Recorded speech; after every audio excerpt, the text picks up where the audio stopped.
আমরা বেশ ভালোই আছি। কথা বলছি, গান গাইছি, ছবি আঁকছি, কবিতা লিখছি, বক্তৃতা দিচ্ছি। আমরা বেশ ভালোই আছি। আমরা দিনে 2 লক্ষ কথা বলছি, কিন্তু টেলিভিশনের বিরুদ্ধে কিচ্ছু বলতে পারবো না। কেননা 4 বছরে একবার হলেও টেলিভিশনে আমাদের অনুষ্ঠান হয়। আমরা আত্মীয়, বন্ধু, পরিচিত সবাইকে আগে ভাগে সে খবর জানিয়ে রাখি। অনুষ্ঠান হবার পর পাড়ার অফিসে, রাস্তাঘাটে আমাদের বাজার দর বাড়ে। পাশের বাড়ির বউটি আমার বাড়ির লোকেদের ডেকে গদ গদ স্বরে বলে, কাল দাদাকে দেখলাম টিভিতে, দাদার তো এখন দারুণ নাম। আমরা খবরের কাগজের বিরুদ্ধে কিচ্ছু বলতে পারবো না, কেননা খবরের কাগজে আমাদের ছবি ছাপা হয়, সাক্ষাৎকার ছাপা হয়, আমাদের গানের ক্যাসেট আর কবিতার বইয়ের রিভিউ ছাপা হয়। বিভিন্ন বিষয়, যেমন বন্দি মুক্তি, বিশ্বকাপ, বালুচরি শাড়ি, অনাদির মোগলাই পরোটা, বিশ্ব সুন্দরী প্রতিযোগিতা, রে ব্যানের চশমা, মেগা সিটির সম্ভাবনা, ফুলন দেবী, শহীদ দিবস ইত্যাদি নানা বিষয়ে আমাদের মতামত ছাপা হয়।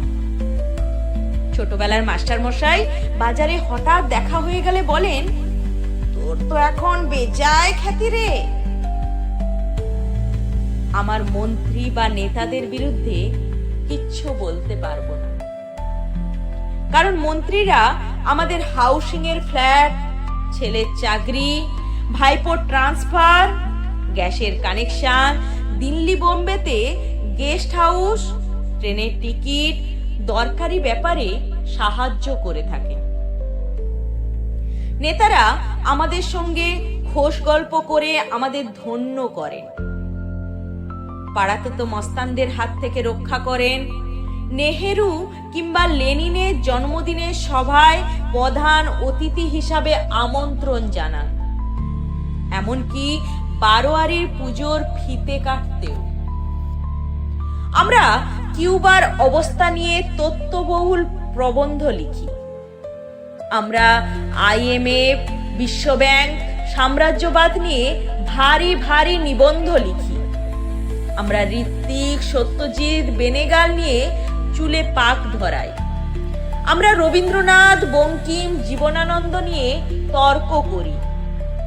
আমরা 25শে বৈশাখে ধুতি পাঞ্জাবিতে বাঙালি সেজে জোড়াসাঁকোয় যাই। আমরা 23শে জানুয়ারির নেতাজির পাথরে মালা দিই।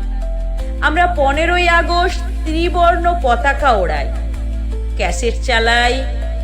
মুক্তির মন্দির সোপানো তলে কত প্রাণ হলো বলিদান, লেখা আছে অশ্রু জলে। আমরা সমবেত কণ্ঠে গান গাই। ভিয়েতনাম, তেলেঙ্গানা, চট্টগ্রাম, নকশালবাড়িকে স্মরণ করে। আমাদের রক্তে বিপ্লবী উন্মাদনা খেলা করে। আমাদের সন্তানেরা খবরের কাগজের হেডিং পড়ে।